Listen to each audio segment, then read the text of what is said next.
Hello, my name's Tom Sharp, and welcome to my mini course on writing in AP World History. As you can see, this is my homepage right here. I have a little welcome to AP World History.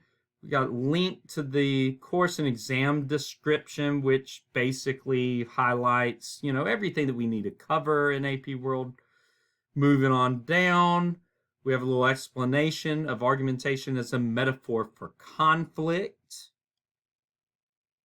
A little historical figures writing here, a little monk writing.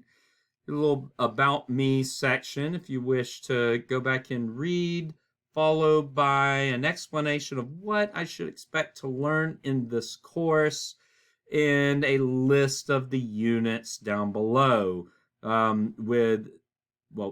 lessons down below with links to each page, followed by helpful resources. These are a few resources that I typically encourage my students to use. A link to the AP World History Modern page from the College Board's website, a link to a YouTube channel called Heimler's History that's got some really good content, and a link to AP World History page called Freemanpedia that's very useful. It's got great images and maps and stuff. So anyway, without further ado, let's go ahead up here and let's look at Lesson 1. Lesson 1 is on sourcing, claims, evidence, contextualization, and corroboration. These are historical thinking skills that we will put into place both as we read a text and as we conduct some writing ourselves. So moving on along, I'm not going to read every element, but we have our essential question, our learning outcomes, and our objectives.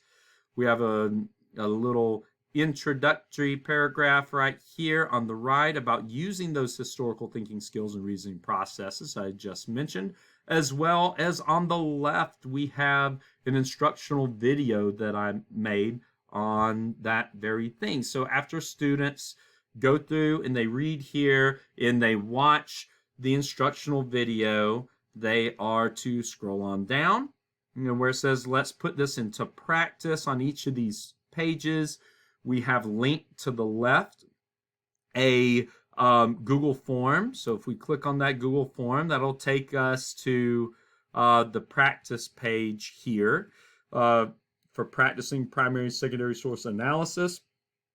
We got this link to an online article which students are to read and to go through their sourcing and record their claims and evidence and record it, contextualization and record here, as well as corroboration. Each of those pieces that I mentioned can be found also on this graphic organizer as well, which is linked at the bottom of the page. Okay. So, now with that, you'll notice that there are a lot of Google Forms in here. I also have a version of the same course that is on Canvas, and I'll pull that up and show you real quick. But I have it right here, and all of those modules are still within here, and I can push it out to my students through here, but I found that sharing through a closed system was kind of wonky, so I decided to go ahead and put all my content on a Google site for our purposes here. So just FYI on that. So I think that's everything with Lesson 1. And by the way, we got contact information down here with the email, my name and email down at the bottom of each page. Let's go to Lesson 2. Lesson 2 is on argumentation and creating a thesis. And of course, your thesis statement is a summation of the argument that you are going to be making in your paper. So this is a very important part of writing in AP World History. And so with that, most of these pages you'll notice are pretty much organized much the same way. We got our essential question, learning outcomes, and objectives at the top. We have an introductory paragraph followed by an introductory paragraph here on the right, and an instructional video that I created right here on the left that students can click on and watch. After reading and watching the instructional video, students can scroll down on this page. And our activity here is going to be the thesis statement writing activity. Again, another Google form is going to be used to that end.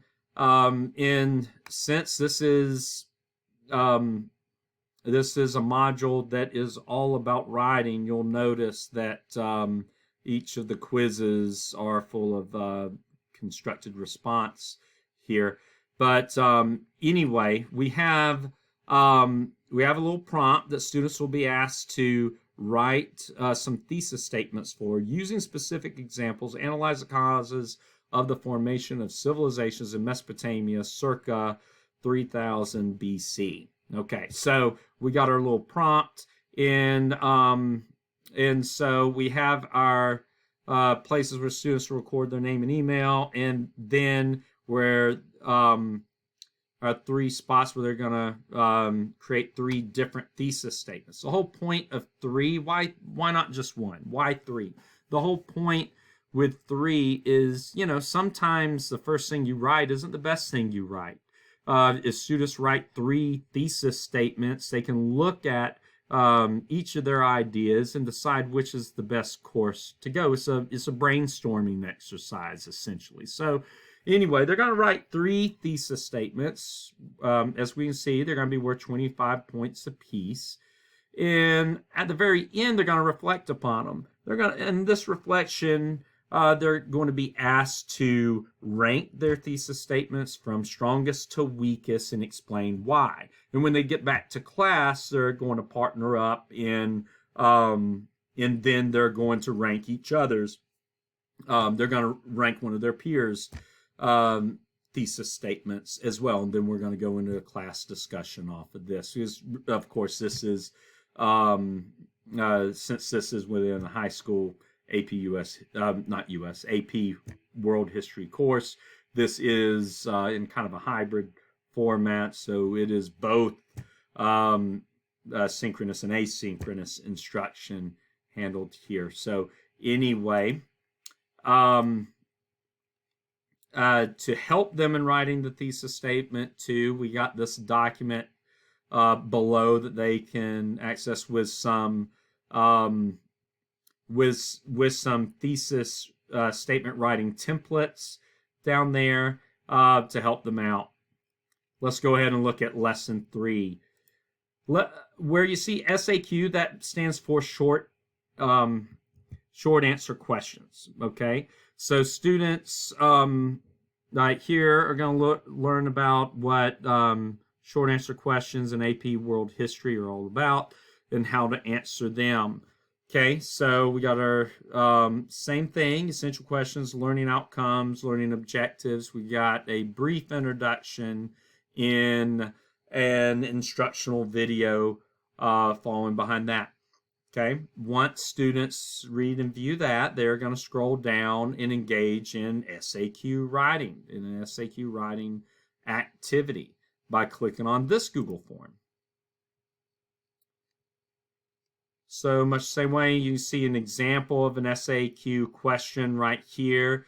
They're going to write their responses to each portion of the question. Some will have an image, some will not. If you scroll down, the following 2 do not have an image with them.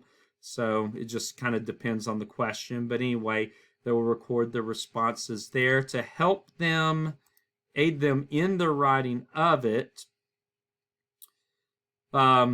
We have this figure on the left, this helpful chart of some of the steps, helpful suggested steps in answering short answer questions. Annotate and answer. Of course, you're allowed to underline, circle, and write in the margins on the AP exam, and we're going to practice that. Now, of course, since this since this mini course is online, they would have to print this out, but no, there's nobody saying you can't. But anyway, side evidence, explain connections. I won't go through each portion of that, but you also have a helpful little handout on some SAQ answering tips, as well as a sample grading rubric at the bottom of the document. The next two are going to be very similar to one another because they are about writing essays. Lesson 4 is on long essay question writing. Okay, these are your standard essay questions where you're going to be given a prompt and you're going to be asked to respond off of the knowledge that is in your head. Okay, so background information is going to be important. So again, following our essential questions, learning outcomes, and objectives, we have an introduction to long essay questions, and we have an instructional video followed by the LEQ writing activity in this Google form. To help in the writing of the LEQ and later the DBQ, because they are very similar things, and we can note the difference here in just a moment, is a link to the rubrics for both. And I got this same document on both pages. But anyway, the Google form for the LEQ writing activity, as we see here, well, I'm going to fix that at the top, but as you see here, you got your choice of 2 different prompts, okay, from which students are going to pick, and then they are going to write their response to the prompt, of course, in essay format, following what was lined out in the instructional video as well as in the rubric itself. Let's go to the DBQ, and so we can note the difference there. Okay, it's very similar. It means document-based questions. So basically, you're writing an essay based off of certain documents that that you read. We have following our essential questions, outcomes and objectives. We got our introductory paragraph in. We have our instructional video, followed by the DBQ writing activity and the rubric. So let's look at the writing activity.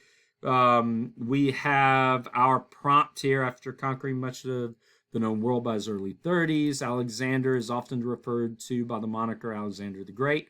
According to the evidence provided by the attached documents, should we continue to think of him as being great? Why or why not? So students will respond in an essay to that, but they have to use the documents. And now the documents are down below. Now, document 1, it says, please see the map. The map is at the very bottom. For whatever reason, Google doesn't let you put an image at the top of these, or at least I haven't figured it out yet.